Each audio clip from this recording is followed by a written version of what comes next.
Hi, I'm Annie, and I will be showing a couple of people, and maybe even you, how to go live and record with the ultimate recording suite using a bundle of programs that are completely free and totally user customizable. The first one is Streamyard, which is where you are putting your cameras and your microphones so you can share with your audience and your guests. You can pull clips, you can show your web browser, your screen share, you can put in games and stuff, and you can customize all of that based on whatever show you're currently doing. You can even show your name here in the corner, and it's totally free unless you want to pay for it to add additional services and features. If you don't pay for it, it'll have this stupid little duck here, which when we get to that part, I will show you how to remove it if you don't want to pay for the software. The next one is OBS, which is your open broadcast software. It's where you'll be going live to everyone that you want to, Twitch, Rumble, Kick, anything you can think of. It can go live to simultaneously with low effort, and it comes straight from your computer instead of going through a browser. Voicemeeter, which is your virtual mixer, which controls and monitors all of your sound, and it allows you to mix them individual channels and completely control where everything is going and ship only one mix to your OBS so your audience only hears what you want them to hear. Mini Host Modular, which is a plugin for Voicemeeter, which adds noise gates and noise cancellation to your shitty Yeti microphone and any other microphone you want to use, using a VST plugin from ReaPlugs. And you will be using Camo Studios, which is where the camera is actually going through, and you can tune it, you can color grade it, you can mirror it, you can add sorts of effects, watermarks. And lastly, we'll be using Social Stream Ninja, which has the ability to aggregate as many chats as you want, whether they're your own or online chats, and you can pull them up for your guests just like this, just like you can with StreamYard. So, without further ado, let's get started with the tutorial. Now we're going to talk about StreamYard. This is the first big part of the tutorial. If you already know what StreamYard is and how to use it and already have an account set up, go ahead and skip to the next part where we'll be covering OBS and how to plug your StreamYard into OBS as a control center. For anyone else, go ahead and stick around and we'll cover what StreamYard is. It's the canvas that I'm currently going live with. It's where my name is being displayed. It's how my camera moves around. I can add my screen share in here. I can add different logos. If you're using the free version, you'll be forced to have this stupid little duck here, but I can show you how to remove it even if you aren't using the paid version. Here on the screen, you can see the free version of StreamYard. Once you set up an account, this is kind of what it's going to look like. You're going to have your home page here, which we will cover in a minute. On the second page is your library, where you'll have any of your recordings in the past. If you have a free account, you only have 5 hours of storage, but it's upgraded to 50 if you pay for the monthly version of it, or the yearly version of it. Destinations is where you can set your YouTube channels and your Twitch channels. There's plenty of different options here to just kind of plug them in, or you can get a custom RTMP and just go straight to different sites as long as they support RTMP, although it is a little sketchy, especially when going to Rumble, which is why you can go live straight from OBS instead of using StreamYard. And the next tab is your members, where you can see your account and anyone else's here that is added as a team moderator. Is a free member, you only have 2 seats, one being you and one being somebody else, that they can come in and they can create their own shows, they can edit your shows, and kind of be a co-host. In the referrals tab, obviously that's what that is. In the team settings here is where you have your billing for your team. You can change the name, you can set it to delete recordings automatically, and single authenticators, so you have people log in every time. System status is a page we sometimes forget about, but since we're going live from OBS, none of this currently really matters, but it'll let you know if there's any issues with logging in and guests. This is the important one. Now we're going to be covering the Home tab. On the Home tab, you can see live stream, recording, and on-air webinar. I don't know what a webinar is, so I'm not going to cover that. You can see all of your upcoming recordings and streams, and you can see all of your past ones here in this tab as long as you don't have them deleted. If you want, you can schedule a live stream by picking your destination, naming it, setting it for later, uploading a thumbnail, and this will set a live stream studio ready up in YouTube, which you can use this to create if you prefer, and then pick it up in OBS later. But for now, we're just going to use a recording since we just are using StreamYard as a canvas. So we're just going to record and we're going to just name it Canvas. Here you can have local recordings, so if you do hit live on StreamYard, it'll record everything that's happening in StreamYard, which, if you have it set up, will be a copy of your stream. You can use this if you want a hard copy of your stream, save to Streamyard, or you can just record locally from OBS. We're going to hit create, and then it's going to enter you into the studio, where at this point you can see your display name and your headline if the brand allows it. Sometimes this option won't be here, and you can just pick your name. So we'll just name myself, and here you can mute yourself, you can see your audio levels, you can turn off your microphone.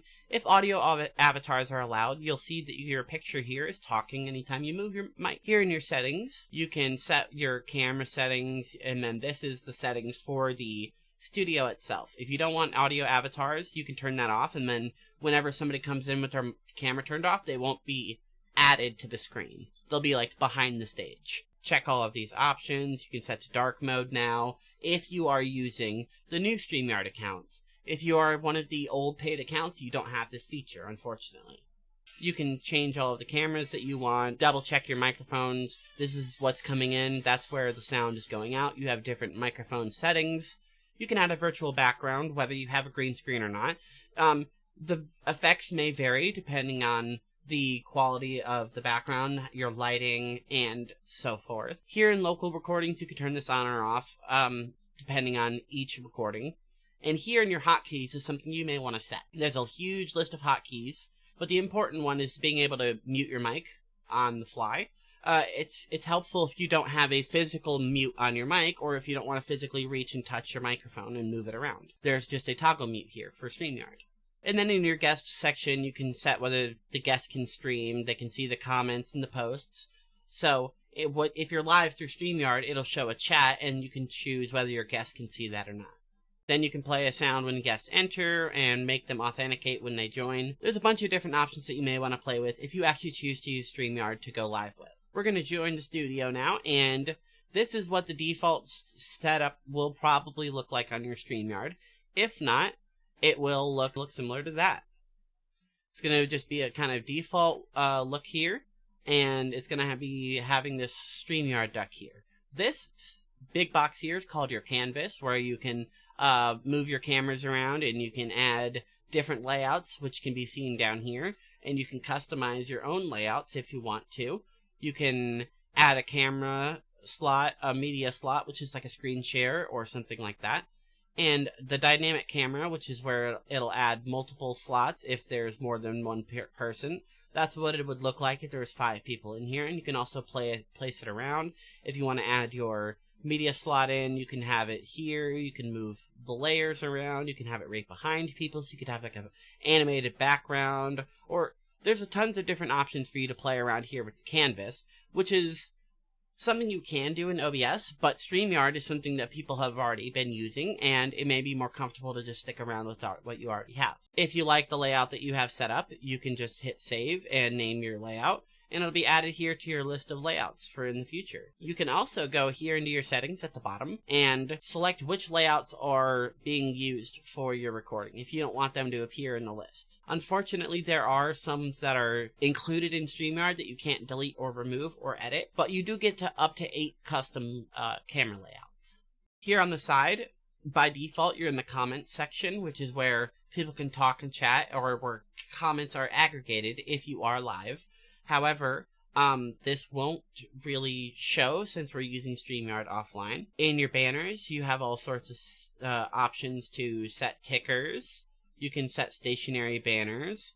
You can have ones as long as 1,000 characters if they're a ticker, and you can have them to 200 characters if they're a standard banner. You can also have multiple folders of banners if you have different brands. Underneath the brand tab is where you can color your names, you can choose which bubbles. If you're one of the new Streamyard accounts, whether a paid one or an unpaid/free account, you can change different camera shapes here in the default camera section. You can use the typical rectangular one and add rounded corners, or you can change to square or rounded. If you have multiple people on stage and you're not using one of the default layouts here, you will see that the cameras are not in the correct shapes that you wanted them before. So what you can do is you can edit your layout that you have. Click here and choose to change the border of your cameras. You can round them off just like before, or change the shape.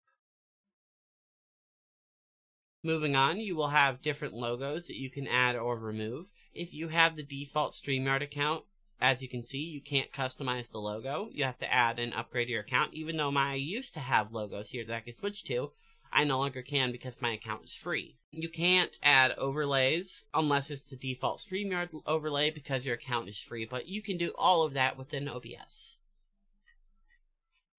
This is what a new brand would look like, however. It would just be blank, kind of bland, boring, nothing really going on, but that's okay, because you can customize as much as you want in OBS. It might have this bland background here, but you can color code that out in OBS using a color key, and have a dynamic background. If you look here on the screen where my mouse is moving, this is actually grayed out and doesn't have any color on the monitor that's being captured, but it does have a dynamic background here in OBS that I could turn on and off if I wanted to. Using the color key, you can add almost any color background that you want. The next thing I would like to cover is how to present a screen share or a window share, which you can hit the present button down here at the bottom. You can present different slides from your computer or your Google Slides, which is a very specific format. I don't know how it works. I've never used it, so I can't really cover it. You can add an extra camera if you have an upgraded account. Otherwise, you can just use the workaround of adding multiple browsers and joining with your same account. You can add up to 3 sessions, and just by joining that way. You can see that here on this screen, as I have myself in here 3 times. One through OBS, one through the actual screen that I'm capturing in, and then this one here that I just joined in with on this browser. The next option is to present a video file. If you already have things selected, you can present a video file and have it here, and then your guests can hear it and see it. All right.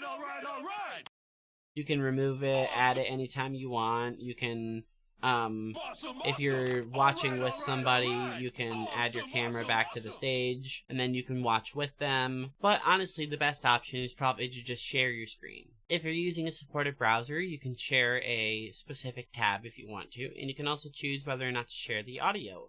If you have it set up correctly, the audio should come through. Alternatively, when you're sharing your screen, you can choose to share an entire screen on your setup if you have a multi-screen setup. I personally have 3. I have one here, and one up there. So I'm going to share number 1, and if I want to, I can also share system audio. Depending on your browser, this may warn you that it's going to share your entire system, and your audience may be able to hear themselves. However, we will be using Voicemeeter to prevent that from happening, and we are only going live to our audience through OBS. So, our audience can only hear what we want them to, even if our guests can't hear it. So we will choose to share our entire screen here, at which point that will become what is displayed, including all of your web browser and everything like your notifications, anything like that. So you want to make sure that that screen is prepared and you don't have anything nefarious or naughty or anything that may dox yourself. So there's a couple of reasons why you might want to use window share instead of screen sharing. If you present the entire window here and you are using a show where you're wanting to pull and play multiple clips at a time, it's advisable that you share your entire window instead of a single tab. So, as you can see there on the screen, it's being displayed for our audience. Once you click and drag a link or a media file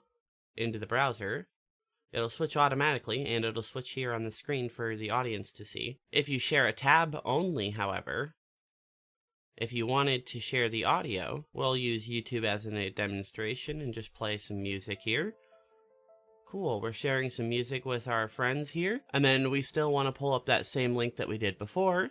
We drag it into the browser here, it'll switch for us, but there on the screen, it doesn't switch for our audience. So there's reasons why you might want to share one tab instead of your window, but if you're doing something where you're constantly pulling in multiple clips, you definitely want to share the entire window here, so it's a lot more dynamic. The sound is not an issue if you are routing it correctly through Voicemeeter, as we will cover in a future step. That about covers the free version of Streamyard. If you want to add more people, you absolutely can. You can add up to 6 on-screen participants, add 1 additional moderator to your account, you get dark mode, and it says you get the Streamyard logo on all your streams and recordings. How do you get rid of that? That's a great question. On any modern browser, you can just simply right-click here near the duck, and then go down to the bottom where it says Inspect or Inspect Element on some browsers. It'll pull up a little editor here on the side.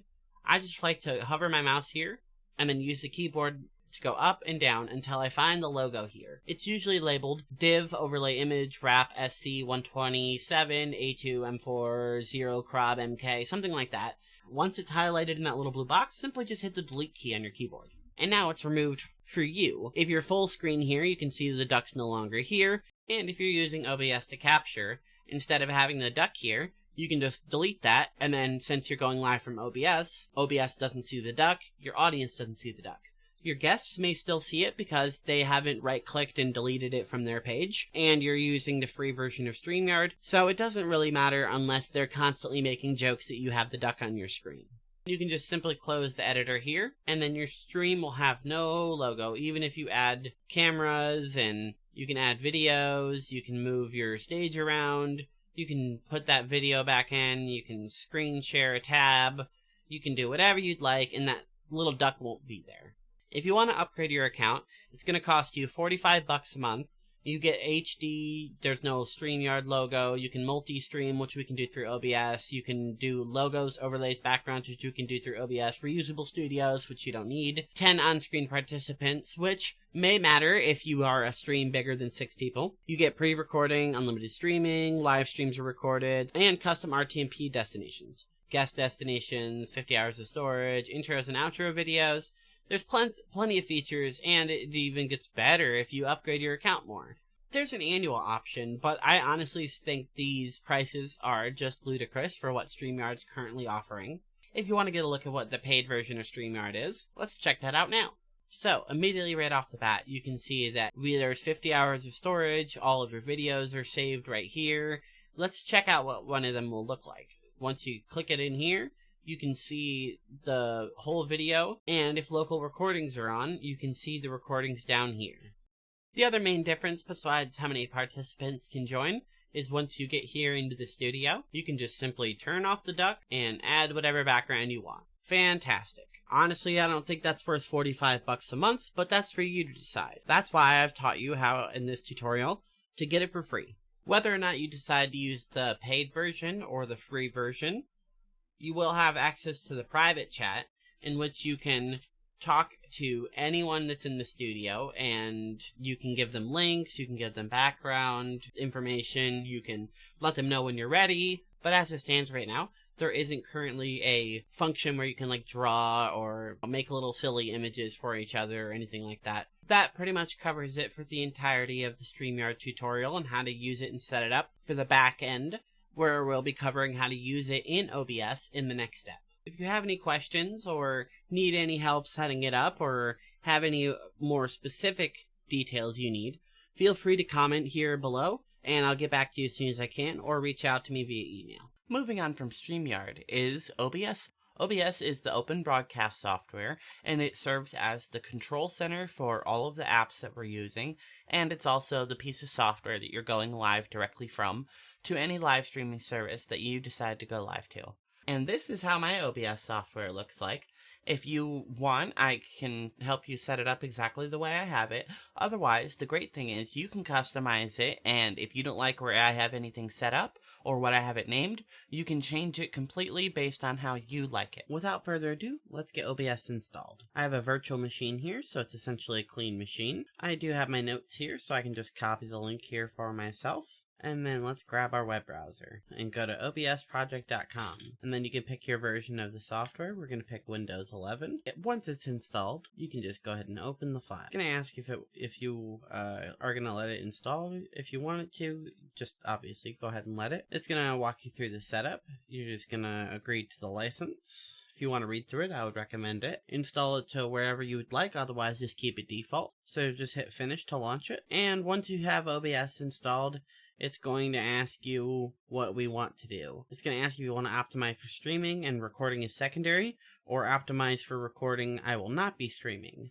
Now that is only just for the optimization wizard. This isn't a final decision or anything. It'll just skip some setup steps, which in this case, I would just recommend we just start with optimize for recording. It's going to ask you what your canvas is. I would recommend you set it to your resolution of your monitor. Since it's a virtual machine, it's not actually 1920 by 1080. And then you pick your FPS. Prefer 60 when possible. And you can also change that in your settings later on. Once you hit next, it's going to apply the settings, test the resolution and the encoder. And then it's going to recommend some settings. If you want to change them later, we can. You can read the patch notes here if you're interested. Otherwise, just close it. And then we're going to just cover OBS and what all of these little buttons and things do right on your screen here. In the top left is File, where you can show your recordings and pull up your settings. Alternatively, you can pull up your settings here in the bottom right in the control panel. You can go to Edit and transform whatever's on the screen or order, but you can do all of this through your right-click menu. Your View will allow you to reset the UI to the default, and you can go full screen by hitting F11. You could also select Always on Top if you want OBS to always be on top. However, if you have a monitor designated just for OBS, I would recommend putting OBS on that monitor and not moving it. Underneath the Docs tab will be your list of custom browser docs, which we will cover in the next step. And under Profile section, it'll allow you to export and import different settings for your OBS as to where all of these different modules are located on your screen.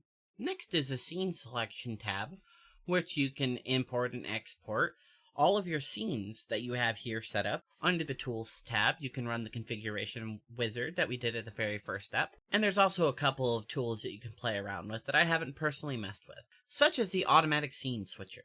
And then in the Help tab, there's obviously just help modes, such as joining the Discord server and running it in safe mode. Now that we've covered the top tabs up here, this main big window here is your canvas. Just like in Streamyard, this is where your video and all of your cameras and stuff will sit, and you'll be able to play with and move them around so your audience can see how you have your stream set up. Then down here in the bottom left is your scenes, which are your different layouts that you have for your cameras. If you look here on my OBS, I have different scenes set up so I can have different things depending on what I want to do on my screen. We will set those up in a future step. Your Sources menu here will plug into your Scenes menu, and it'll be what's displayed in your scene.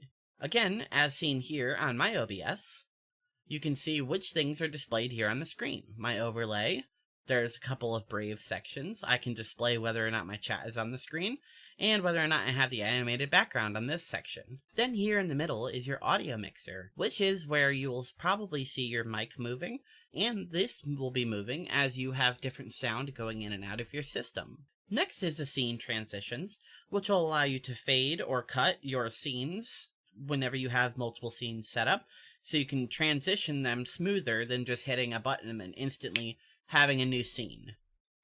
And that'll be the difference between showing something like this or switching right back. And then in your controls menu here, you can have the ability to start streaming to whatever thing is your primary streaming platform. And you can start recording locally, which will record everything captured here and anything inside of your audio mixer. And then we have the Start Virtual Camera option, which will allow us to display anything here on this screen as our personal camera. For example, if I were to go to Streamyard and join a studio, I could pick my OBS virtual camera, which you would see here is not turned on. I just start it up. And then as you can see, my camera for Streamyard is everything being displayed on OBS. This is a feature that you may want to use for a variety of reasons. The next option in the menu is Studio Mode, which will just split your top screen up here, which we will cover in a future step. Next, you have your settings, which will open up all of your OBS settings, which we will cover as needed. But if you want to right now, you can just go ahead and go through this menu and play around with all of the settings that OBS currently offers. Before we leave the OBS settings menu here, we want to go to Video and change our common FPS value to 60. That'll make sure we're streaming out in 60 FPS. While we're here, we're also going to change our output scaled resolution to match our canvas resolution. For you, it should be 1920 by 1080. After you press Apply, hit OK. The next and last button here is Exit, which will just immediately close OBS, and it'll ask you if you want to stop any streaming or recording that's currently going on, if that's what you're currently doing. While that covers all of the basics that we currently have on OBS, the tutorial will get a little bit more complicated and more convoluted as we add more things into it, but follow everything on screen step by step and ask any questions you have down in the comments, and we'll keep going with the tutorial.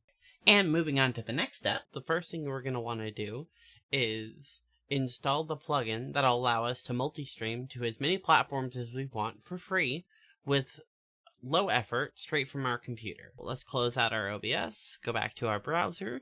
I have the link here, so I'm just going to copy it and paste. This is exactly where I can get it from, but to Google it, you just look up OBS RTMP plugin, and it should send you to this link. It'll take you to the GitHub. Then you can look at the new releases. Then you can scroll down here, or you can just use the link in the description that I used to take you straight to it. Scroll down to the bottom and grab the newest installer for whatever system you have and run the program. Once it's installed, open OBS back up, shut it down real quick. Then you just want to relaunch OBS to make sure that the plugin was installed. Once you reopen it, check here in your docs menu if it doesn't automatically pop up, and it should be this multiple outputs. Check that, and it'll add the multiple outputs here, and I would recommend putting it here in your control panel. Move that to the right to keep your controls as the first layout, and then here's your multiple output. Once we have the multiple output plugin installed, we're going to want to be able to plug in outputs that it can stream to. But first, we're going to need to pick our primary platform to go live to. We're going to want to go back to our control panel here in the bottom right and hit Settings. And that'll pull up the OBS main settings tab. First, we're just going to want to go to Stream and pick our main service. The few loaded ones are Twitch, YouTube, Facebook, Restream, Twitter, Whip, and then a whole bunch more if you expand it. After quickly looking at this list, you may notice that some of your favorite platforms aren't on here, such as Rumble. That's okay, because I'll show you how to plug that in and Kick later on in the next step. For now, we're just going to select Twitch. If you have a Twitch account, connect an account. If you don't have a Twitch account, I would recommend you make one now. But for this step, we're just going to use StreamKey, even though Connect Account is the recommended option. It's going to ask you what the server is and what your stream key is. I would recommend using the auto server, and it's going to ask you where your stream key is. Once you sign into Twitch and pull it up, click on the top right to your account and click on the Creator Dashboard. Go down to your Settings, Stream, and this is your primary stream key. Make sure not to show this while online, otherwise people can stream right to your account, and then you'll have to reset it, and it's a hassle if you have it plugged into your software. So just hit the copy button to safely copy it, and plug your stream key right in. Once you do that, hit apply, and it's going to ask you if you want to enhance broadcasting. You can pick your maximum streaming bandwidth and maximum video tracks if you have more advanced streaming set up. Hit apply again, and go ahead and hit OK. You may want to just test a quick stream, and to see if you go live. It may warn you that you have a blank screen, but that's okay if you're just testing. Once the software connects to the server here, you'll see how long you've been live, how fast the stream is, and if you've dropped any frames, as well as how much CPU is being used and the frames per second of the video. Once you're done, you can just hit stop streaming. Once we pull up our Twitch page, you can see that we were live for a total of 18 seconds there, so we know that we successfully plugged into our Twitch account. Now we've set our main streaming platform through the main stream setting here in OBS. And then anytime you hit start streaming, it'll automatically go straight to your main platform, as well as any platforms that we have plugged into our multiple output plugin, which we'll start plugging in now. You can hit add target, and it's going to ask you to name it. We're just going to use YouTube. It's going to ask you where the stream URL is and for the stream key. You can use authentication to log in, but again, I would recommend using the URL and the stream key to have more of a direct input to your account. Again, pull up your web browser, go to YouTube. Here on the top right, you're going to hit create and go live. It may take you to the manage page, but we want to click right here on stream if it doesn't take you there automatically. It should take you to a default streaming page here. This may vary. As you can see, I've already used this template before. But what we want to do, copy our stream key. Again, make sure you don't show this on stream. Paste our stream key, go back to the same page, and copy the main stream URL. Paste that in as well, and then it's going to ask you some questions down here that are vital to using this plugin. It's going to ask you whether you want to sync and stop with OBS. which is going to be important if you want to control everything strictly from OBS and not have to go to multiple platforms and actually end stream separately. It's going to ask you about video settings, which I would recommend just getting straight from your OBS, as we will set all of that up manually. But we're just going to leave all of that default and hit OK. Now our YouTube is plugged in, and we can go ahead and now start with Rumble. Rumble is a little bit more complicated. If you've ever streamed on Rumble before, it is a lot more easy to set up. Once you sign into your Rumble account, you're going to want to manually type in /account/verification. You're going to need to verify your account so you can go live if you haven't done it before. Type in a phone number, you can get a call, or you can get a mobile text. Once you do that, you can go back to the home page, and you should be set to go live. To get started with that, we'll click up here in the top right with our profile picture, and then hit live streaming. This will take us to the live streams page, where it'll allow us to manually set up our live stream in 2 different ways. You can manually set it up here, clicking this button to set up new stream, or you can use the new feature of a static stream key by setting up a template. There's reasons why you might want to do both, so we're going to cover both of them. We're going to start by setting up a template to plug into our static stream key. Click on the templates menu over here. As you can see, I already have 2 templates, but we're going to create a new one. When the template menu comes up, the first option is to put a placeholder video, which is mandatory. This is some sort of video that'll play at the beginning of your show over and over before your video actually goes live, and you can use it to advertise your channel or other things like that. The thumbnail is not mandatory, but you can have ones ready to go that'll help promote your show. The title is something that will always be used for this particular live stream. You can change it once it's already live, but before you go live, since it's an automatic stream, it won't allow you to customize it beforehand. So we're going to name it. You can put any description you'd like, and the tags field is again optional, so you can put any tags in there that you would like to help promote your show and make it more searchable in the algorithm. And the tags in this field will always be associated with this template that we're creating, so it may be good to use it for a show that always needs the same tags. The categories field is required, so we're going to pick that. And before we hit save, we'll go up to settings and choose which channel to go to. It'll either be your user profile or a channel if you already have one set up. So we'll pick our channel. Make sure it's public, pick your licensing option. If you want to make the stream go private after it ends, check that box, and then the option to turn off the DVR to have less latency and a higher quality stream. But this, again, will have no DVR. So we'll leave that unchecked and hit save. It says your changes have been saved. Please wait for 30 seconds. Alright, now we're back and you can see our template is set up and ready to go. And now we're going to go to the static stream key menu. The static stream key menu will always serve to this URL right here. And we can easily just create a new key by hitting the create new key button. Once it's created, you will pick the template that you just created, and just for security, make sure it's going to the channel that you want it to. Now that we have the key set up, we can go to OBS and plug it in. Go to your multiple output tab, add new target, grab the stream URL from the previous page, right there on the top, copy that in, grab your stream key, copy that in, make sure not to reveal it. If you want to look up advanced encoder settings here, you can, otherwise just leave it default with OBS. Alright, and we're just going to make sure to name it. And then you have the option to start and stop sync with OBS. I would check both of those if you want this to go automatic, as is sort of the purpose of the static stream key. Now that we have it plugged in, you'll go to your controls and hit start streaming to go to your main platform, which in this case is Twitch. And you can see Rumble is live. And now that we confirmed it, we're just going to end the stream. Now that we know OBS is talking to our stream key, let's minimize and go back to our browser. Go to your live streams tab here in your account settings. And as you can see, the template has went live just now. It's visible, it's got its own stream key and stuff to manually control it, but it does still say that it's recording and live. So what you're going to want to do is separately hit end live stream here.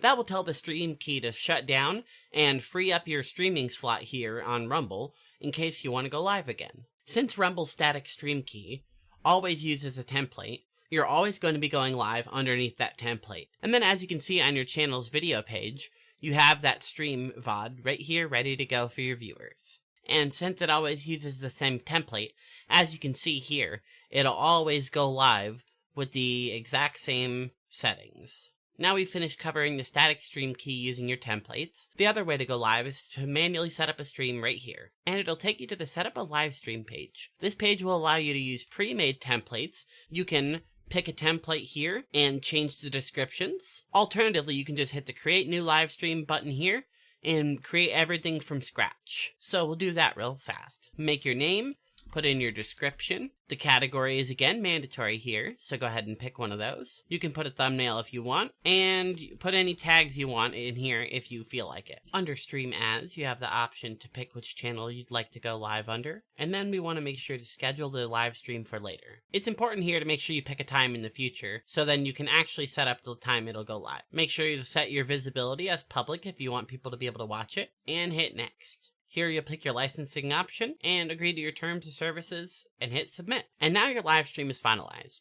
You have the direct link so you can send people to watch your live stream. But what we want to do is hit Get Streamer Configuration. That'll take us back to the live streams page. We can take the server URL and the stream key. Open back up OBS, go to your multiple outputs, add a new target, and this is one we're going to have to customize every time we go live, but it'll give us direct control over the live stream from OBS without using any other paid software. I'm just going to name this Rumble Manual to signify to myself that it has to go manual. This is the stream URL we just found here on the last page, and copy your stream key.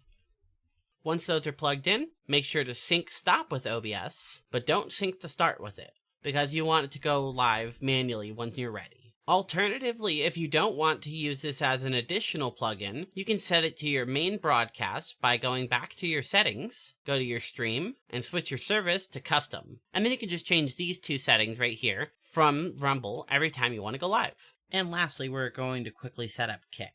Again, hit your add new target, make sure to name it, pull up your web browser, and go to kick.com. Once you're signed in and have your account created, click on the top and go to your creator dashboard. Once you're here, go down to your settings on the left and hit stream key.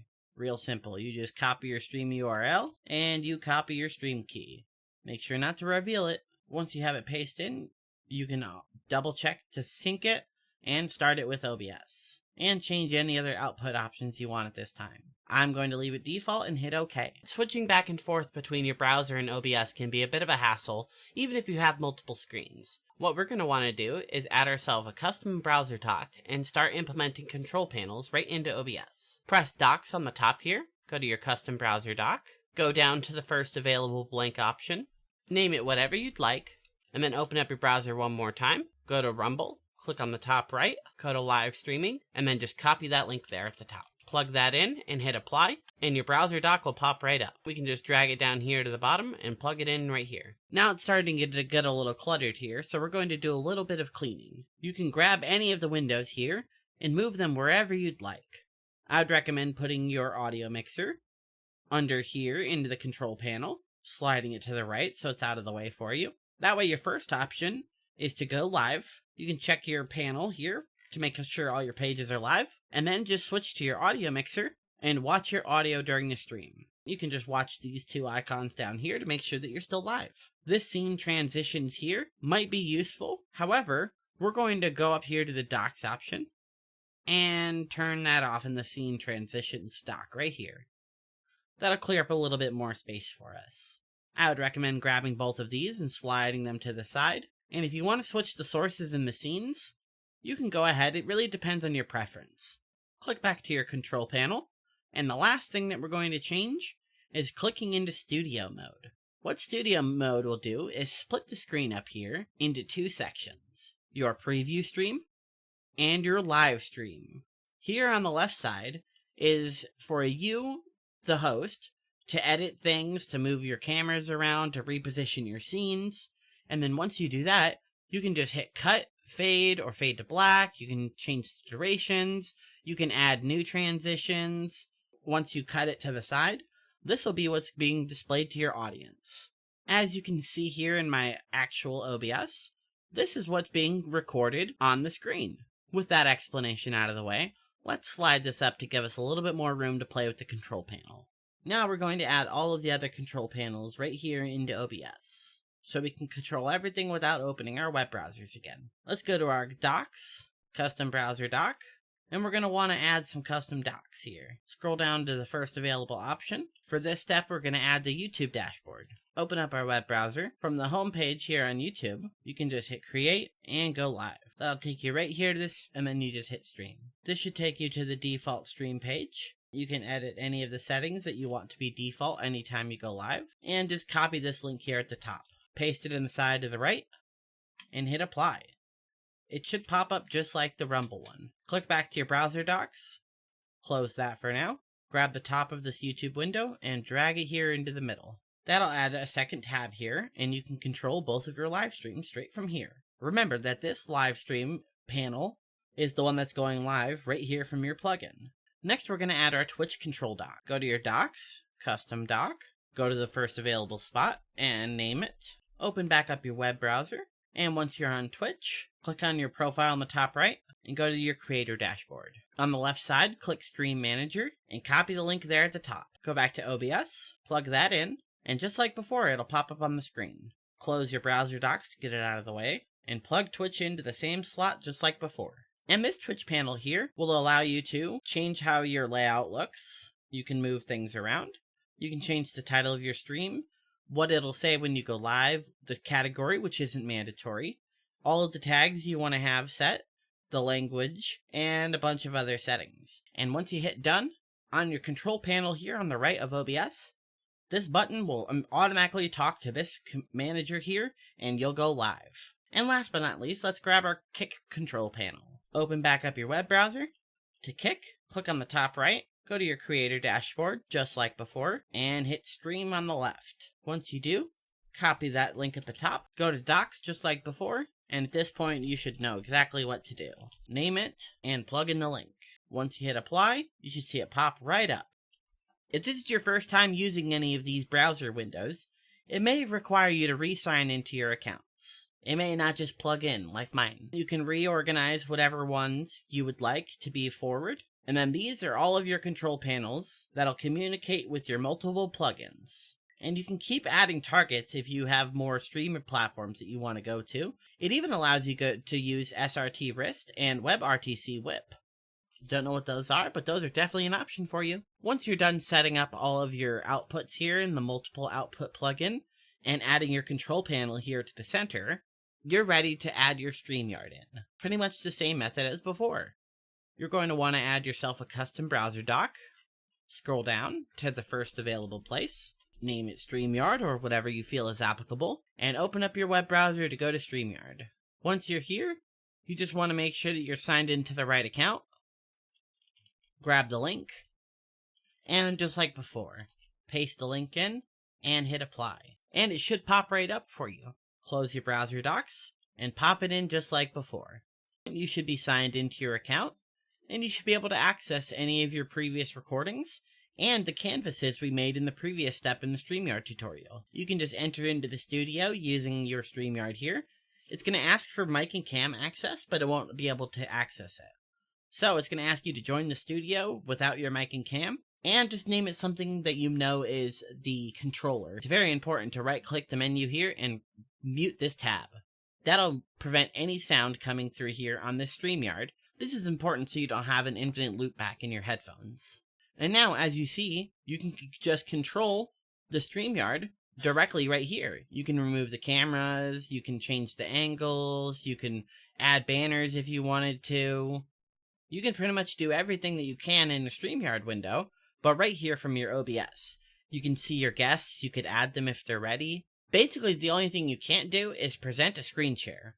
You still need a web browser connected to the internet to actually screen share, but that shouldn't be any problem for us because we're already recording in Streamyard, as you can see by my name still right here on the screen. With that out of the way, what we want to do next before we move on is set our encoder settings so we can tell our platforms what quality we want to stream at. Open up your OBS settings menu, and then go to the Output tab. I would change it from Output Mode Simple to Advanced, and that'll allow us to change our encoder settings here. The following settings I'm going to recommend are not simply the best or anything like that. They're just what are going to be able to be accepted by most platforms that you're going to go live to. If you want better tuned streams, I would recommend looking up the encoder settings yourselves and plugging them into each of your plugins so you can have the best quality stream without overloading your system or putting too much tax on your internet. For our encoder settings, I would leave the audio encoder settings as FFmpeg AAC. If your computer has a NVIDIA card, select NVIDIA NVENC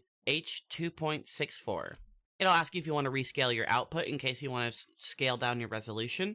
But we'll move on to the encoder settings. It's going to ask for your rate control. We want CBR, which is constant bitrate, and set your bitrate to about 8,000. Most platforms accept 6,000, and that's where they cap out at. But if you're streaming to YouTube or higher quality platforms such as Rumble, you can stream up to 8,000 or higher. For your keyframe intervals, you should set it for 2. And for your preset, I would recommend leaving it at slow, good quality, or if you have a better computer, putting it at slowest, best quality. For tuning, depending on your style of stream, you can tune it for high quality or ultra low latency. In multipass mode, I like to have it as full resolution, and I switch my profile to high. I leave GPU as 0, and then max B frames I set to 2. Now we're done here, you can hit OK, or go to the recording tab on the top, and change your recording encoder in case you're using OBS to record. Otherwise, just use the stream encoder, and hit OK. Now that we have the back end set up, all of our control panels are installed, and we've plugged in all of our outputs to our multiple output plugin, we're going to want to actually set up our first scene, plug in some sources, so we have something to display to our canvas so our audience can see it.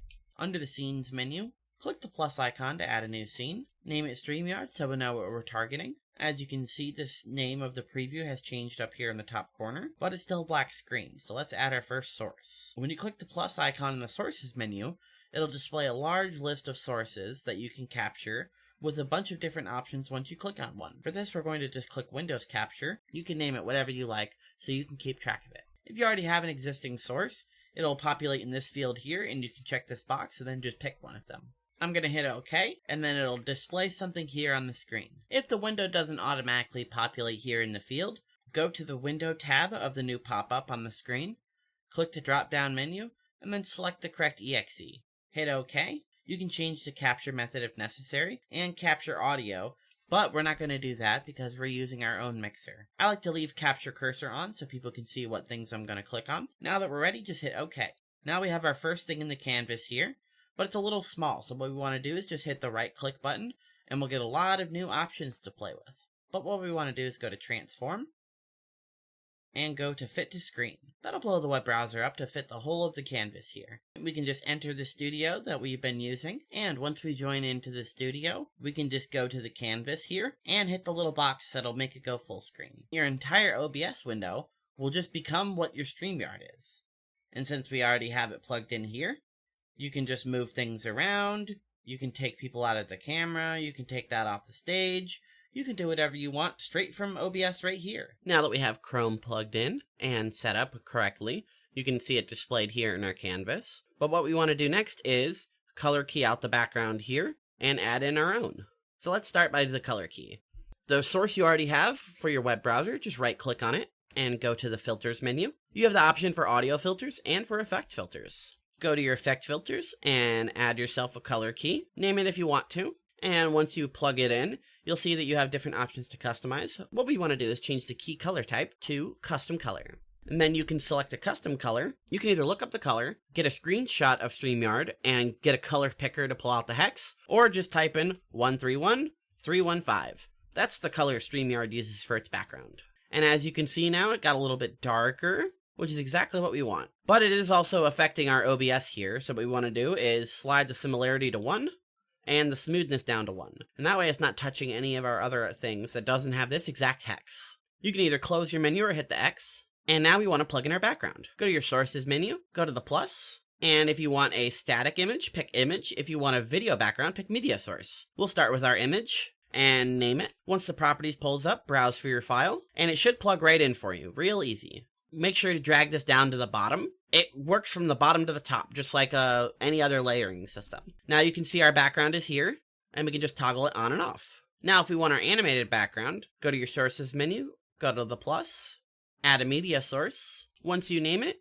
browse for your local file, and once you pick it, if it doesn't immediately load, that's okay. What we want to do is select loop, so our background loops forever, and you can change any other settings here if you feel like it. Hit OK, and as you can see, it's still not playing here, but we do have this new bar right here underneath our canvas that'll allow us to stop or refresh. Hit stop, and refresh. And now you can see that the video is playing. And same with the first background, just drag it to the bottom. And now we have an animated background here. And we can turn it off anytime we want. And if you want to, you can also turn off the color coding by simply hitting the eye here as well. The next big step we're going to cover is installing Camo Studios, which is an app you can get from Microsoft or the Apple Play Store on computer.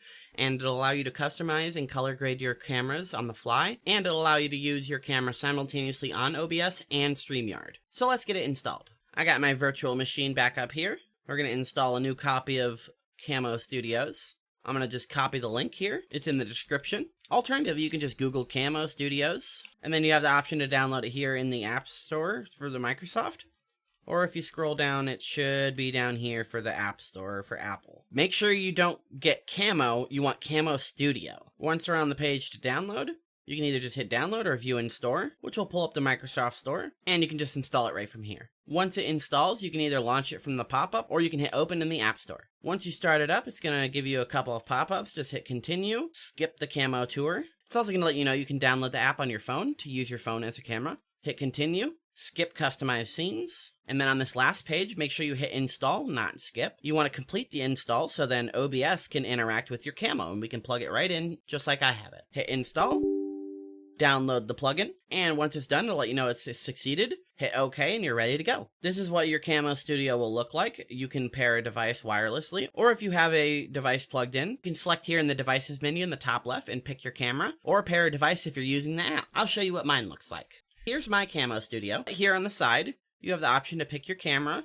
You can select focuses, you can pick resolution and frame. You can make sure that the camera is manually muted, but we'll do that in the audio mixing step. You can select presets, put watermarks, you can do framing, and then on the right side is where you have all of your color coding options, as well as an anti-flicker so you can change the hertz that your camera's running at. This is a great app because it allows you to customize everything on the fly without using your Windows default settings or using another app settings. It'll be color coding your camera directly through the software, and then it'll interface with whatever app you're using for your Camo. And I'll show you how to do that now. When you pull up your Streamyard window, just enter the studio you have set up, and go to your camera settings, and make sure you have Camo selected.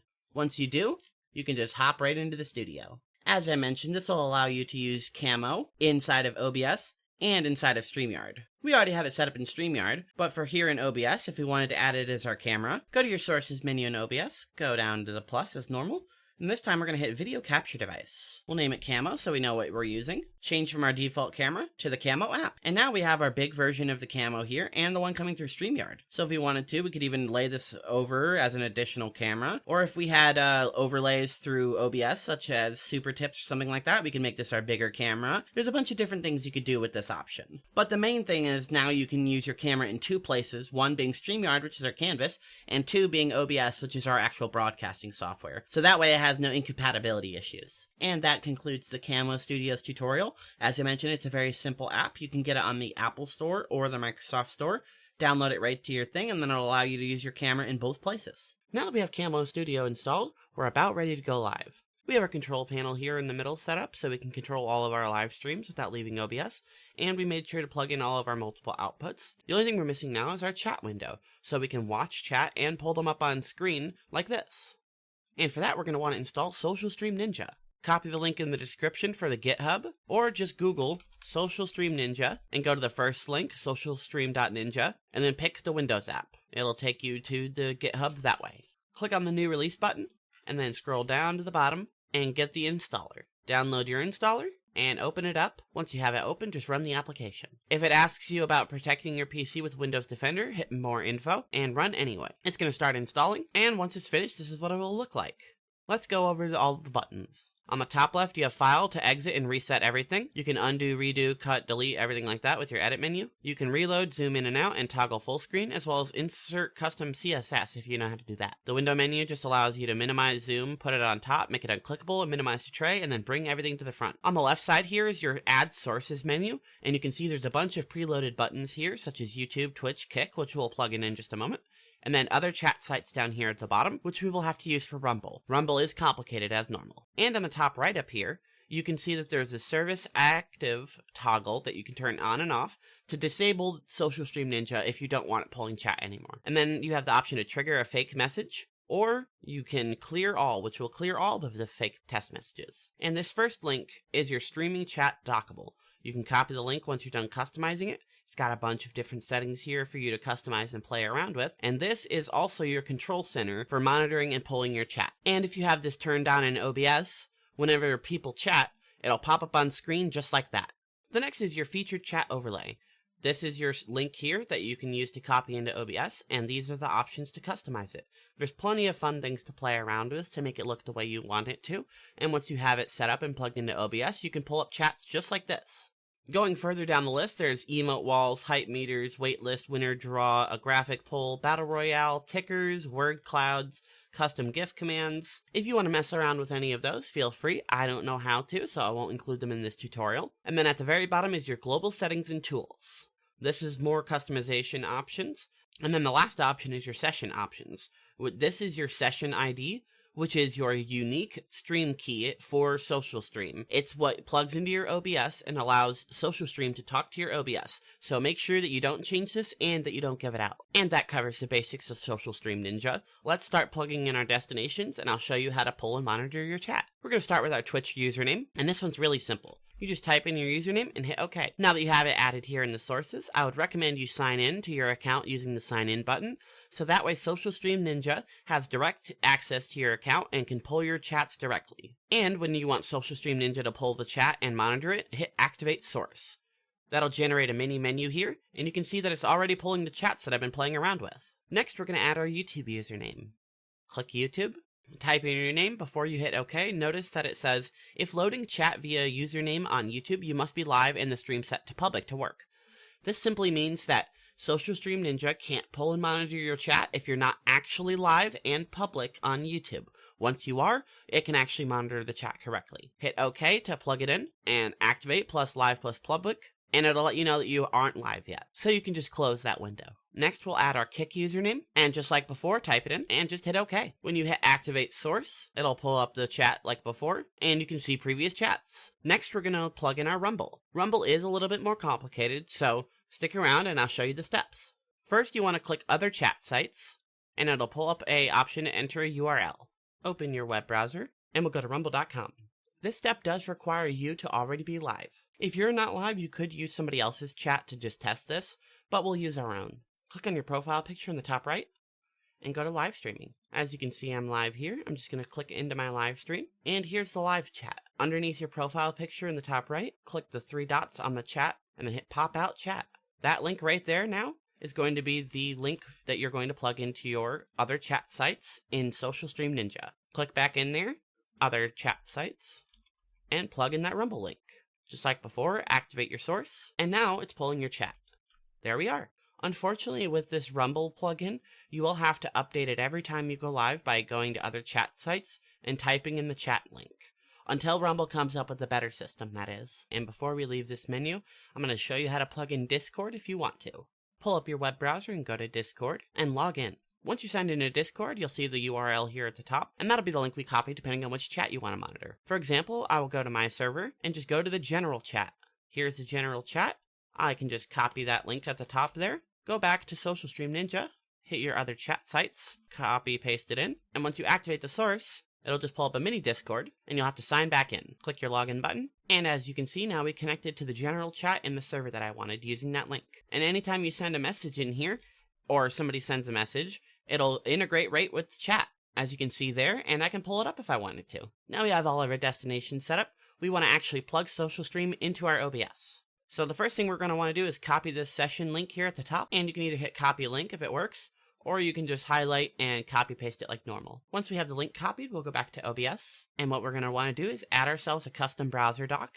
Click Docs in the top section, go to Custom Browser Doc, go to the first available section, name it, and plug in your link. When you hit apply, you should see the box pop up. This is our control center for Social Stream Ninja. You can pause the chat, you can talk to your own chat, you can turn on sound so you can hear whenever people talk. There's custom filters, such as super chats, paid memberships, and starred chats. You can sweep up the chat, or you can have auto display, so anytime somebody chats, it'll automatically pull up the messages here on screen. And then lastly, you have text-to-speech options if you want. Close your browser docs menu, and take your chat, and I would put it right next to Streamyard. Now I'm going to want to move the control panels up just to give us a little bit more room to see the chat. Now we have our control panel up here, and we have plenty of room to monitor this chat if we want to. Next, I'm going to show you how to put the overlay on your screens. Go back to Social Stream Ninja, and then the second section is your featured chat overlay. Just copy that link like before, go back to OBS, and this time, instead of adding a browser dock, we're going to go to our Sources menu, and then go to the plus icon, and then go up to Browser. It's going to ask what we want to name it, so I'm just going to name it Overlay so I know what I'm adding. And as you can see, it's now added this box here on the screen. What I want to do is I want to change it to 1920 by 1080, that way I know it covers the entire canvas. And then just paste your URL right here. If you have any custom CSS, now's the time for that. Otherwise, hit OK. And as you can see now, that OBS window has faded, and the overlay has been stretched to the entire dimensions of our canvas. As you can see, we have a chat here in the right to play with. You can click on it, and it'll pull it right up on the screen. Once you select and pull up a chat, it'll turn it green here in the box. That way it signifies that you've already read it and talked about it. If we want to see what paid messages will look like, let's just spam a couple of trigger fake messages and go back to look at our chat. Now we have a bunch of chats here on the screen to look at and play with. The gray ones are regular chats, and the gold ones are paid chats. And you can even click it to pull it up on screen. There we go. You can see that it's got a donation, it's a little flashy, you can see that Bob's a moderator, it displays emojis in the chat, and it tells you how much the person paid right underneath their profile picture. And lastly, we have the option to pull up chat automatically as it goes in a chat box on the screen, instead of highlighting certain chats. This would be good if you're like on a gaming stream or using multiple platforms to talk to each other so people can see what's on screen and they know who's being talked to and what platform they're coming from, etc. This is what it looks like when it's coming through on the screen. And if you want to add that to your screen, just go to your Social Stream Ninja again, copy the streaming chat dockable like you did the first time, but instead when we go to OBS, we're not going to add it as a dock, we're going to go back to Sources and add it as another browser source. Once you name it, it'll pull up just like before, and this time we'll leave the dimensions default. Paste in the session link and hit OK. And then as you can see, we have this transparent box here.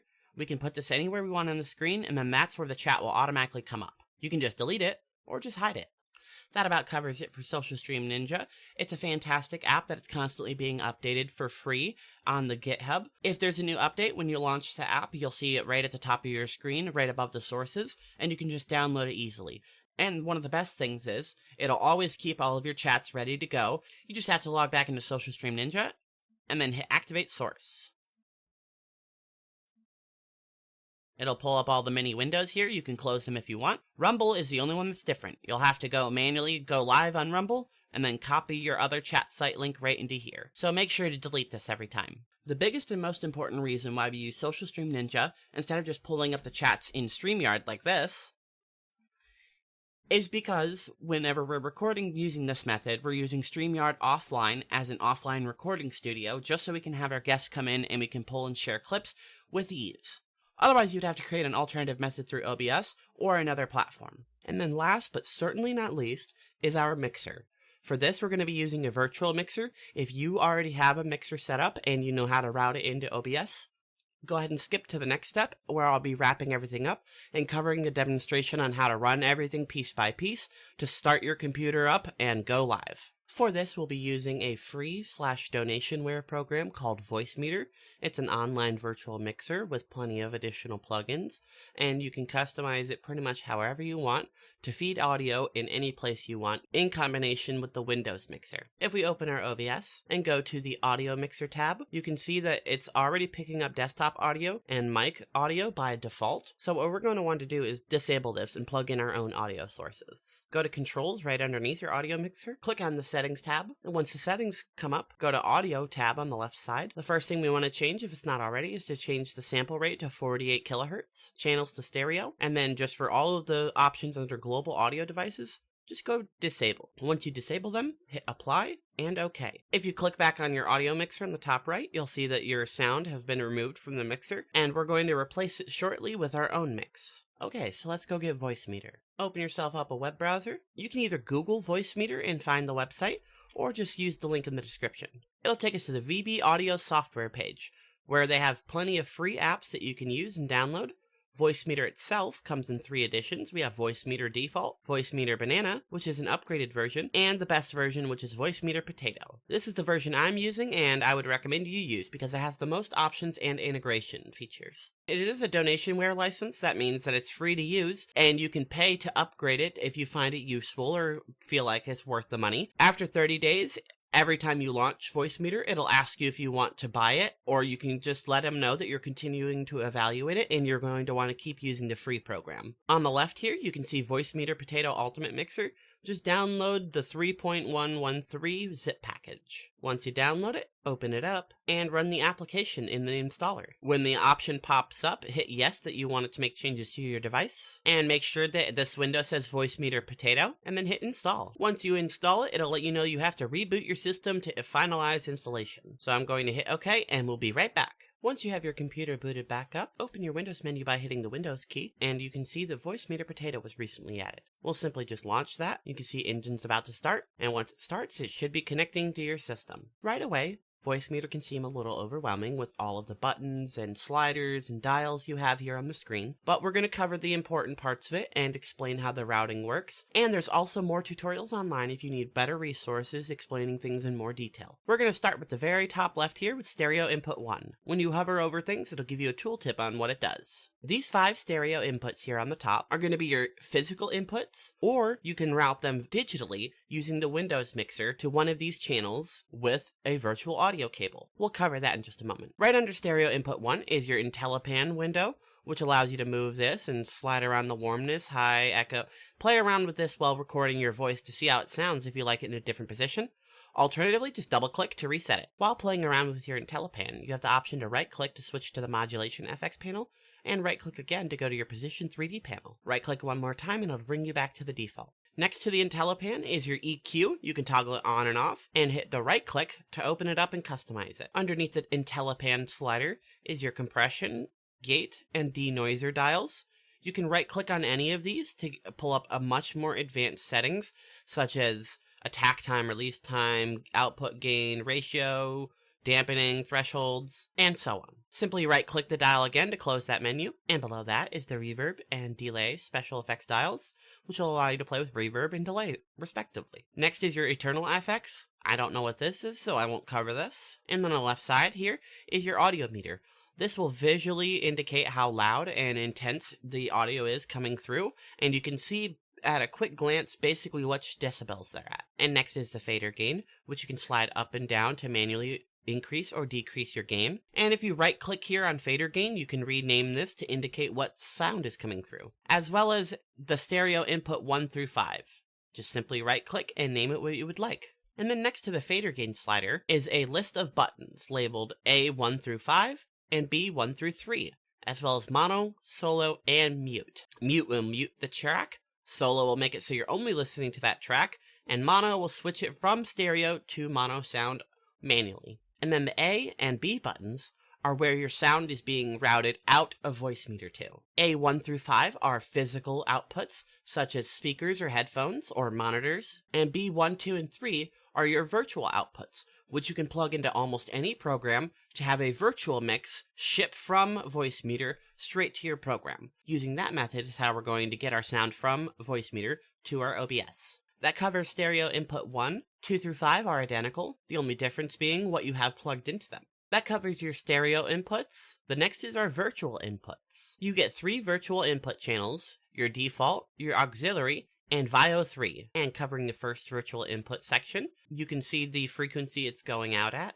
You can change the treble, the middle, and the bass, and you can also pan it left and right, and front and rear speakers right here if you'd prefer. This blank space right here will show you any programs that are currently running inside of these 3 channels, as seen here.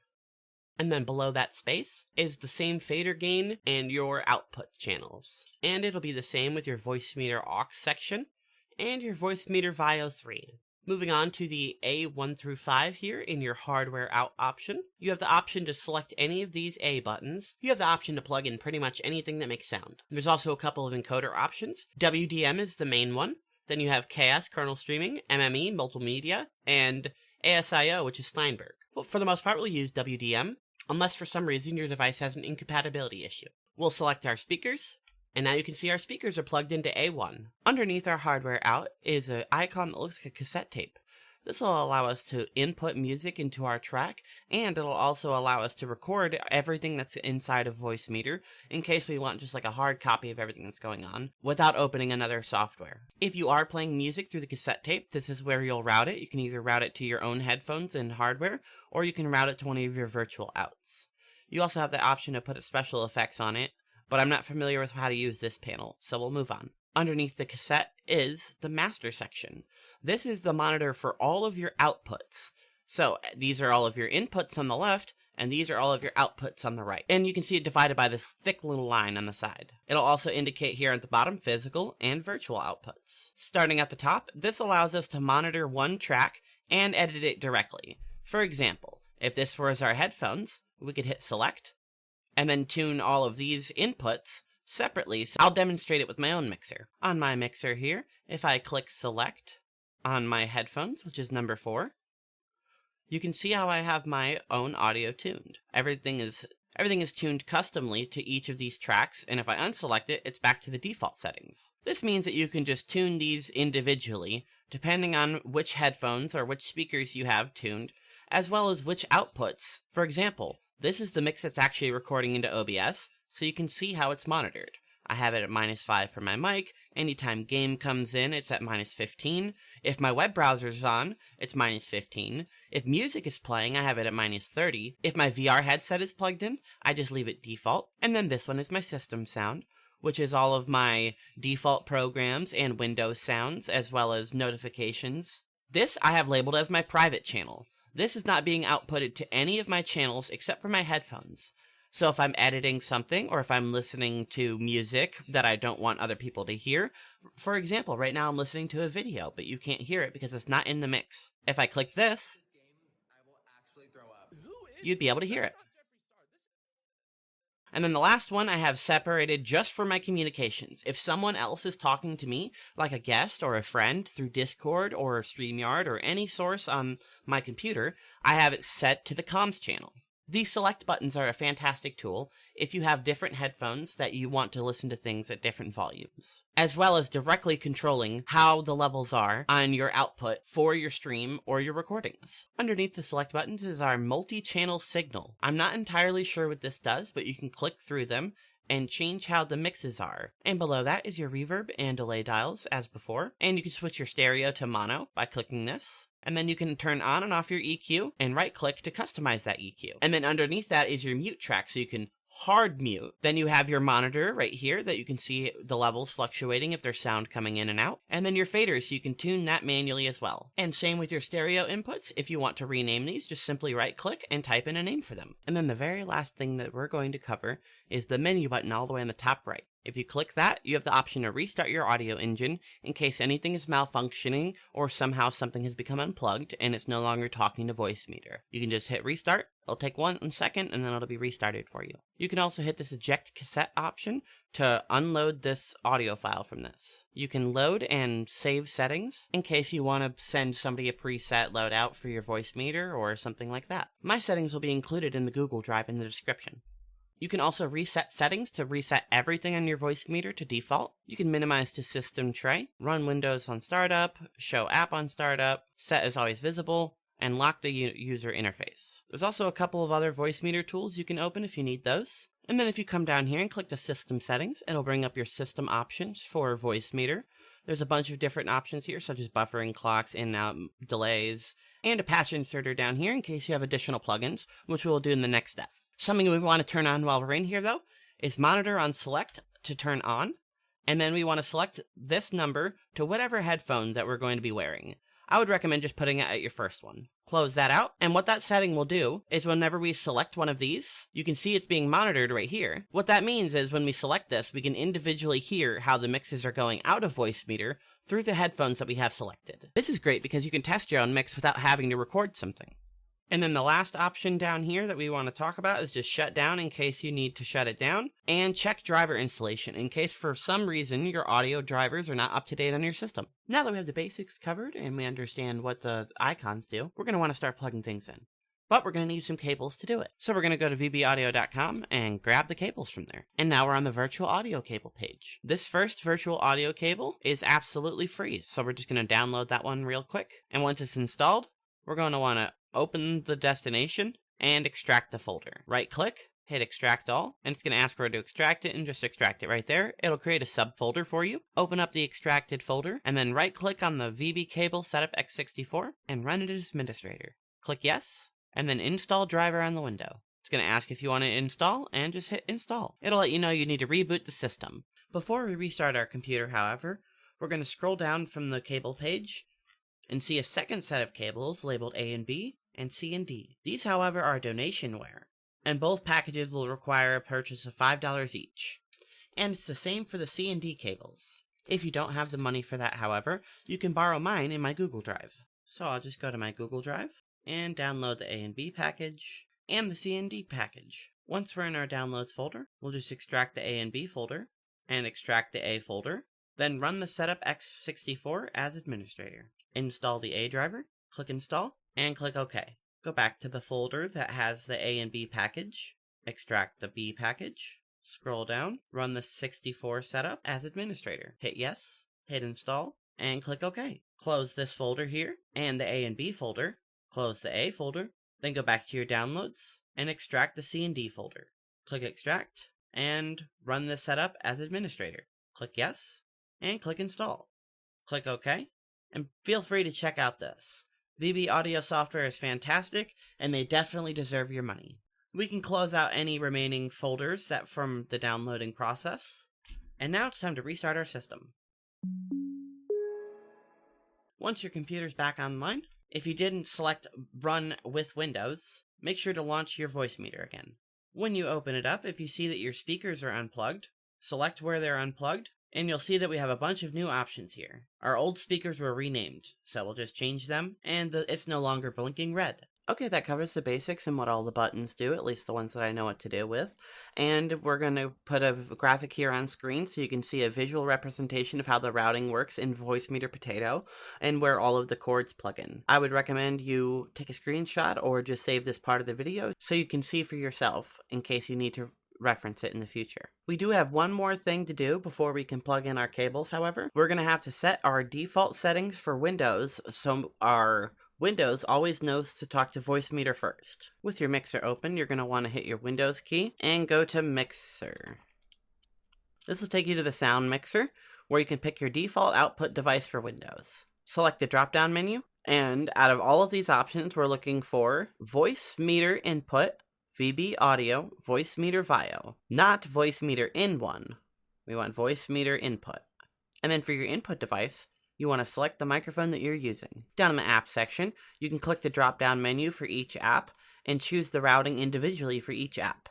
This will come in handy later whenever we start plugging in our cables. And then from the volume mixer menu, now we're going to want to click back to sound here at the top. At the very bottom here, you'll see more sound settings, and it'll pull up this Windows XP style Windows box. Here's where we pick our defaults for Windows. Scroll down to Voicemeeter Input, right-click on the Voicemeeter Input, set as default communications device, and if it's not already selected, select default device. Next is to go to the Recording tab, go down to the bottom, and we're going to want to find Voicemeeter Out B1, and down here, click Set Default. That'll give it the green check mark, and then go back to playback and make sure that Voicemeeter Input still has a green check mark. After that, hit OK. For now, we can also close the System Sound menu. Now that we have our Windows default set up, we can start putting in our cables to the 5 inputs here. For input 1, put the cable output with no name. It's labeled VB Audio Virtual Cable. You'll see it's plugged in here, and we'll go to stereo input 2 and plug in cable A, input 3 as cable B, input 4 as cable C, and input 5 as cable D. After we have all the cables plugged in, we want to make sure they're all running at 48,000 Hertz. Press your Windows key and go back to Sounds, and then in Settings here, hit Change System Sounds. That'll pull back up this menu for us. We want to go back to the Playback tab, click on Cable A, and down here, hit Properties. Click the Advanced tab, and make sure it's at 48,000 Hz. Repeat this process for all of the other cables.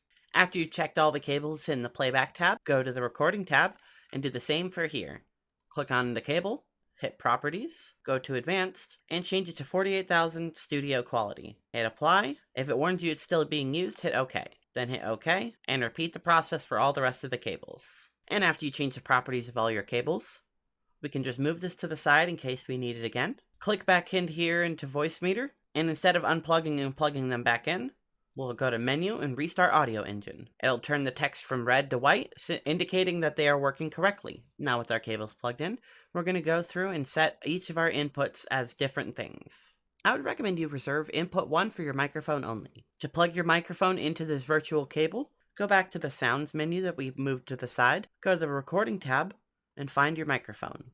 Press the Properties button, go to Listen, click Listen to this device, and then select the default playback device, and change it to Cable Input VB Audio Virtual Cable. When you hit Apply, what this will do is route your microphone into the virtual cable, and the virtual cable will plug right into slot 1 for you. And you can do this with as many microphones or audio devices as you would like to communicate with. While we're here in this menu, click the Levels tab, and make sure that this is just at 100%. In the future, we're just going to be controlling our microphone here in Voicemeeter. Lastly, underneath the Advanced tab, if your microphone's not already, set it to 48,000 as well. When you're done, just hit OK. Now that we have it plugged in, you should be able to see yourself monitored here on the screen. If you've been following every step up until now, it's important to make sure that once you have your mic plugged into the mixer, you're going to want to actually untick this A1. That'll prevent your microphone from looping back into your own headphones. A1 is connected to A1 here, which is our speakers, and that just means that we can hear ourselves. So we just want to prevent ourselves from being able to hear ourselves through our headphones, unless you want to be able to monitor your own voice, in which case I would recommend wiring directly into your microphone if that's possible. Now that our mic's finally installed into the mixer, we're going to want to install the optional program, Mini-Host Modular, so we can add a noise gate onto our microphone.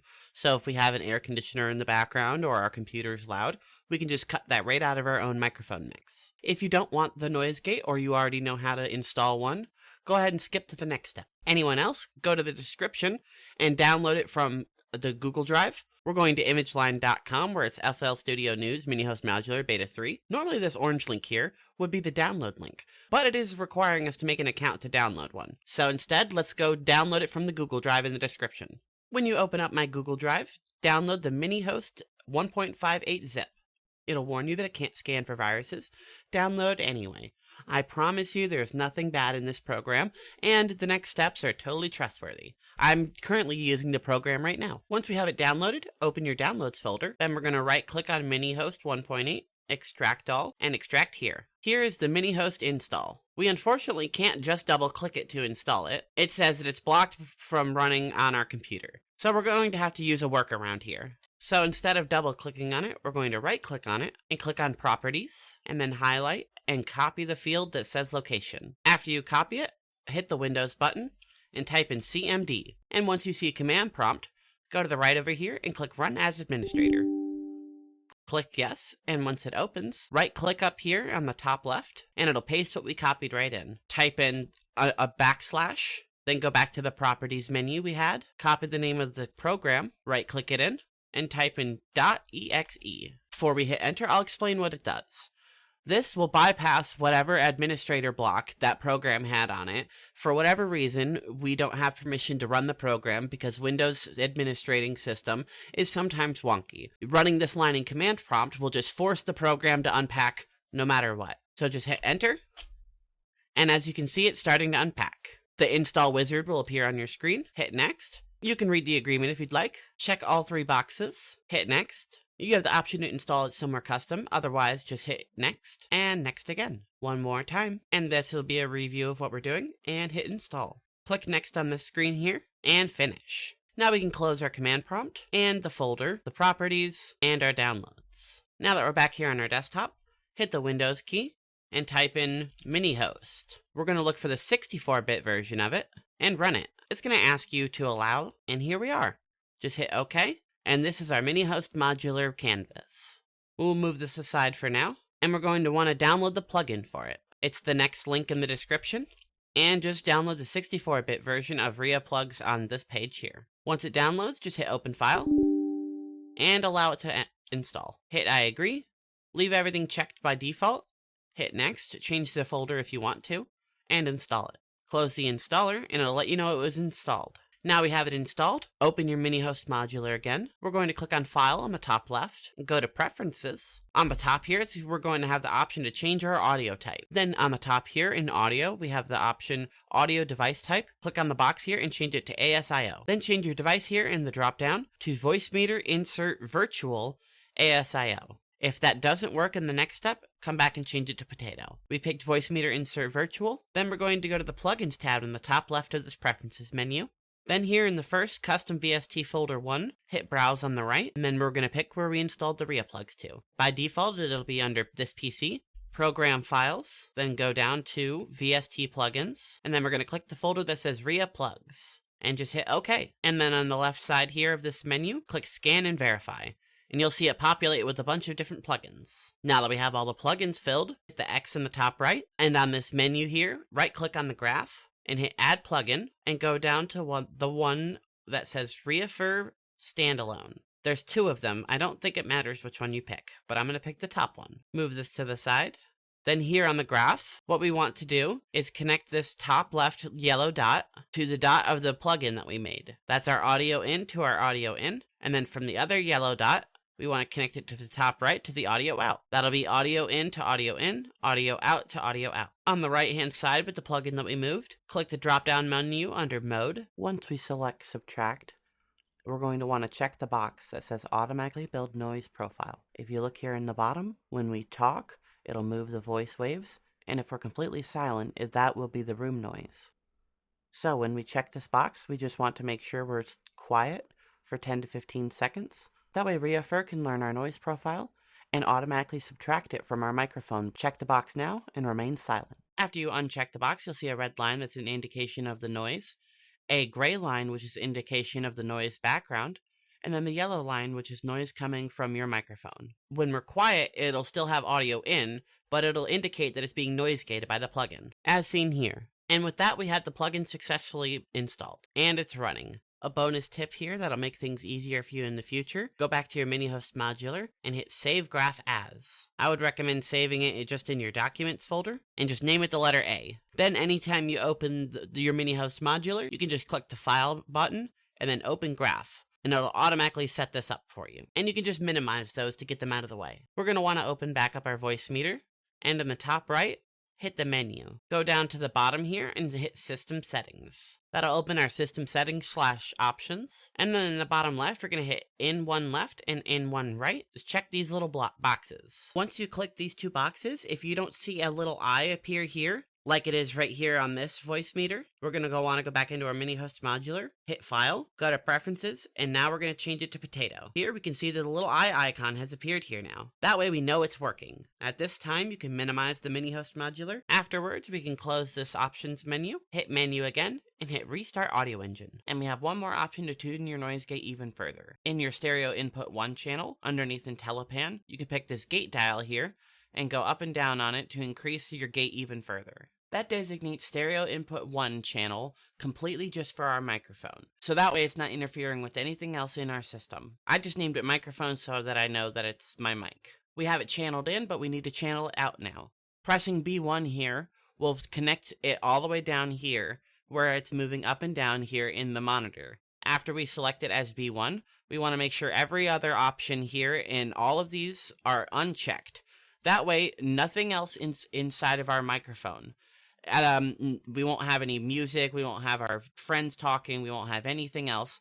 And we want to make sure our microphone is clear, so then if we have to plug it into Rumble or Streamyard or any other platform, or even if you're on Discord, you can have one microphone channel. We're also going to want to check B2 for our microphone, and that'll connect down here into the virtual output number 2. And that is the mix we're going to feed into our OBS.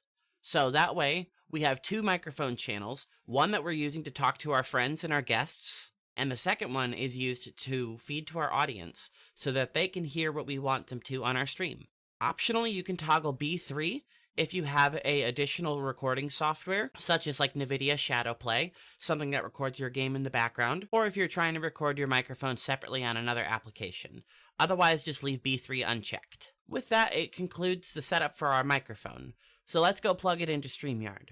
Once you're on StreamYard.com, log into your account and enter the studio we made in the first part of the video. Once you're in, you're going to want to make sure you change your camera to camo, if you didn't already, and then underneath our audio tab, we want to select our microphone. If it's not already selected as default Voicemeeter out B1, we want to go down to the very bottom here. It should be right here, Voicemeeter out B1, VB audio Voicemeeter VIO. Once we select that one, we should see it picking up our microphone because it's using this channel here that we created in Voicemeeter, which is being picked up from the B1 channel here, which is being plugged in from our microphone using the virtual cable. Underneath the speaker, we'll click the drop-down menu, and we want to select Voicemeeter VIO 3 input. In Voicemeeter, that'll plug Streamyard into it right here. If we minimize Streamyard so we can see our Voicemeter and Streamyard at the same time, we can hit test, and you'll see it's coming through this channel. You can see it's coming through there in that third channel, Voicemeeter VIO 3. This will give our guest in our stream their own virtual channel in our mixer, so that way we can tune them up and down, and then that way if we're talking and they're talking at the same time, our voice waves aren't crashing into each other and overriding each other. We have different channels, so we can be mixed separately and properly inside of OBS. And now we're going to plug in that second B2 mix we just used into OBS, so OBS can pick up our audio. Open up OBS, pick where your audio mixer is, and you should see nothing here in the field since we removed it earlier. We're going to want to put it back in here now. Go back to your controls and hit settings. It'll pull up your settings menu. Go to the audio section, and then under mic/auxiliary audio, click the drop down box. And we're looking for Voicemeter out B1, VB audio Voicemeter VIO. And once you select that, hit apply. Under advanced down here, under monitoring device, click the drop down menu, and then we want to select Voicemeter aux input VB audio Voicemeter VIO. And then you can tap apply. Go back to your audio mixer and you should see your mic/auxiliary working. And that's coming in from Voicemeter here from our B2 channel. Now we have B1 and B2 assigned for Streamyard and OBS respectively. What we want to do next is assign our web browser its own mix inside of Voicemeter, so that way in case our guests play a clip or we play a clip, it's coming through its own separate channel and isn't conflicting with our voice or our guest's voice. To do this, we want to hit the Windows key and type in Mixer. That'll pull up our volume mixer through Windows, and it'll show every app that's currently running on the computer. We want to select whatever browser it is. For this instance, it's Microsoft Edge. And then for our output device, I like to use cable B. B for browsers, that way I always know what it's plugged into. And then for our input device, I like to go to Voicemeter out B1. That's the one we assigned for our microphone. There's not a button to apply it or anything, it does switch automatically. After we have our browser assigned to B, we can pull up a YouTube video to test it, and when we hit play, we can see it's mixed here into our B channel. So what I want to do now is right click on stereo input 3 and name it browsers. Once we have it named, go down to our output togglers and hit B2. That'll allow our browser to be picked up inside of OBS in its separate channel. While we're here, we're going to go over to Voicemeter VIO 3, and we're also going to go down to its toggle and hit B2. So that way, our mic, our browser, and when our guests talk inside of StreamYard, all three of them are coming through into OBS. And to quickly test it, let's play the music again. We can already see it moving while we talk. And now it's moving as the music's coming through. It moves even higher as we talk. And if we were to check audio coming through StreamYard, it's very loud, but you can see it also moved the mixer. And if that StreamYard testing song comes through as loud as it did, or too loud for you in your opinion, what we can do is tune it down. Leave the default settings here, and we're going to want to tune it separately using our master selection. Select whichever one is your headphone. In our test here, it's A1. Hit select here in the master selection. Go to your browsers under cable B, and you can tune the slider to up and down to change the volume of it. You can right click to enter a number, and you can double click to reset it. Let's minus 15 dB, and that'll turn it down for our headphones. Untoggle the select, and then go to B2 and select that one so we can change the mix. Then go back to the browsers under cable B, right click, and minus 15 as well. When we go back into StreamYard, test. It should be a lot quieter than it was before. Now we have all three of the most important parts of the audio coming through on OBS. If we hit a recording, we could record just that. Just to demonstrate, I recorded in OBS, and let's hear it. Quick test recording. Playing the music now. And then playing the test in StreamYard. And that concludes the test. Before we wrap up, we're just going to rename our inputs here to signify to ourselves what each of them are for. I've named the virtual cables A, B for browsers, C, and D, and then in the virtual inputs, we'll name those as well. The first one is the system, which is Voicemeeter input. That's your default channel where all of sounds are going to go by default, and we set that up in our volume mixer here. Anything by default should go to System, VB, Audio, Voicemeeter, VIO. We name the next channel Private, and that's our Voicemeeter aux channel, just in case we want to preview anything we're going to present in our headphones before we present it to our guest, our co-host, or our stream. And the third one is comms, which is your Voicemeeter VIO 3. I use that for anything like Discord or Skype, where you're going to be talking to people over the internet, or when you're on Streamyard, you have it set to your comms channel, so it's set there as a separate mix for your guests, or any of people that's talking to you through your computer. And then A1, down here, we renamed it headphone to know that it's our headphone. We renamed B1 mic out, and we renamed B2 OBS mix. With that, it covers all of the basics of Voicemeeter Potato and the routing, as well as how to plug in our virtual cables, route physical devices into our virtual cables, as well as routing out of Voicemeeter using our headphones, physical devices, and our 3 virtual outputs that we can customize for different things. 1 we set for our mic, and 2 we set for OBS. 3 is free for you to decide what you want to do with it. We've designated 1 input just for our microphone. We've designated 1 input just for our web browsers. And then we have our default channel named System. You can also name this default if it makes it easier for you. That's where all sounds will come in if you don't have it set to another channel. Private is your Voicemeeter aux, where you can set anything private, so it'll only be mixed to whatever headphones you have as long as you don't check a B channel. And the last one's comms, which will be for anyone that's talking to you over your computer through your headphones. So that way you can mix your guests independently of your clips, any music that you have going on, or anything else that you decide to. And that still leaves you with 3 entire open slots for you to customize and decide what you want to assign to them. You have A, C, and D that are completely free for you to plug in using the sounds menu and patching it in through the listen menu as we covered for our microphone. Just repeat that process for any physical device that you want to patch into a cable. And you can easily do that here in the Windows volume mixer by hitting the Windows key and typing in Mixer. Then you just go down to the app section and select the program that you want to change. Click the drop down menu for it, go to Output Device, click that drop down menu, and select the output that you want. I want it to be in my private channel, so I'll select aux. And that'll conclude the tutorial for setting up Voicemeeter. If you have any further questions, feel free to ask in the comments, email me, or look it up on YouTube here, and there's plenty of creators that I'm sure have good tutorials that can help you too. That'll bring our tutorial almost to a close. The last thing I want to do is show you how to run everything from scratch. So if you just restarted your computer or you had it offline for a couple days and you just hit the power button, how do you set everything up? How do you plug all these programs in? How do you go live? I'm going to restart my computer and I'm going to show you from step 1. The first thing we want to do if we don't have it set to launch with Windows is to launch Voicemeeter Potato. Press your Windows key, and if you don't have it on your Windows menu here, type in Voicemeeter Potato and run it, or if you prefer the 64 version, run the 64 version. Once you open it after 30 days, this is what will pop up.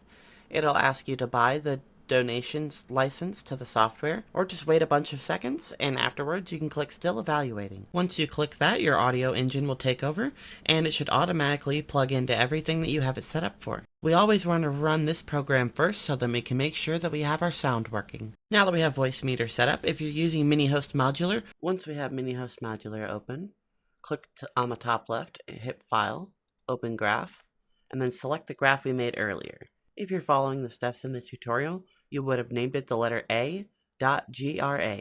Open it up, and once you have it open, you'll see Reaffir Standalone open as well. At this time, you'll want to rebuild your noise gate so you can set your microphone to ignore any room noise. Click the Automatically Build Noise profile, Enable During Noise, check it, and wait about 10 to 15 seconds.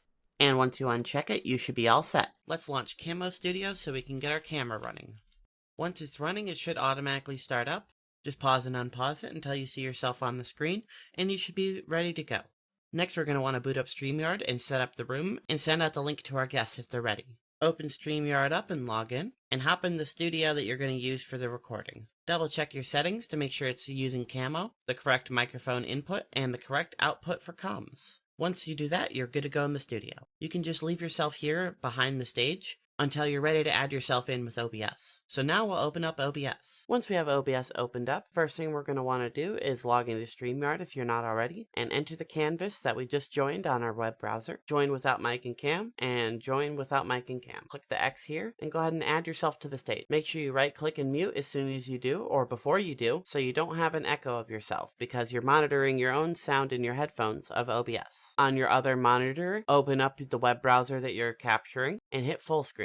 And now your camera is blown up to the whole size of the canvas. If you want to screen share, you should screen share now on your third monitor. On StreamYard, click Present, click Screen Share, click Entire Screen, Screen 1, Share Screen Audio, and hit Share. And now that your screen share is added to the stage, you can just remove it if you'd like to and add it whenever you're ready. While you have it open up an additional tab of the browser that we're web sharing in, and drag it to the monitor that we're now screen sharing with. That'll allow us to drop clips and stuff into this web browser here whenever it's on stage. And you can just remove it until you're ready for it. Now we have our StreamYard set up in our web browser and inside of OBS. So that way we don't have to keep going into our web browser. We just blow up the full screen on our second monitor and use OBS to capture that. And then we use OBS itself to play with that canvas that we have. Then from that second monitor, we'll want to screen share our third monitor, and that's the one we're going to play our clips on and watch anything that we want to share with our guests or with our audience. I'll include a screenshot of my desktop now.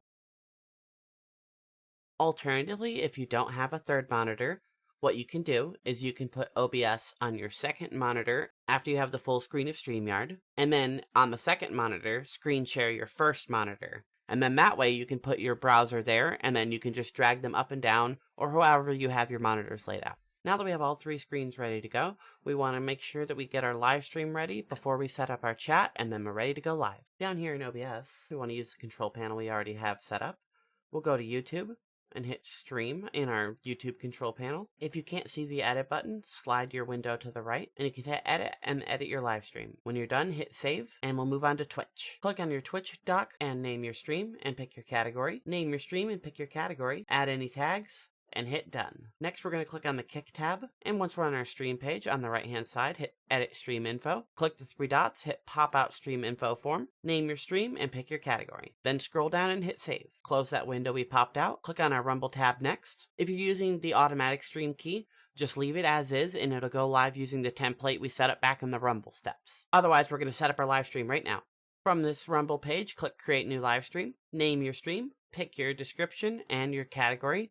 Put a placeholder if you want, add your thumbnail and any tags if you want to. Make sure you click the channel you want to go live to, hit later time, and select it for the future. Make sure it's public, and hit next. Agree to the licensing option, and hit the terms and conditions. Once you submit, get streamer configuration.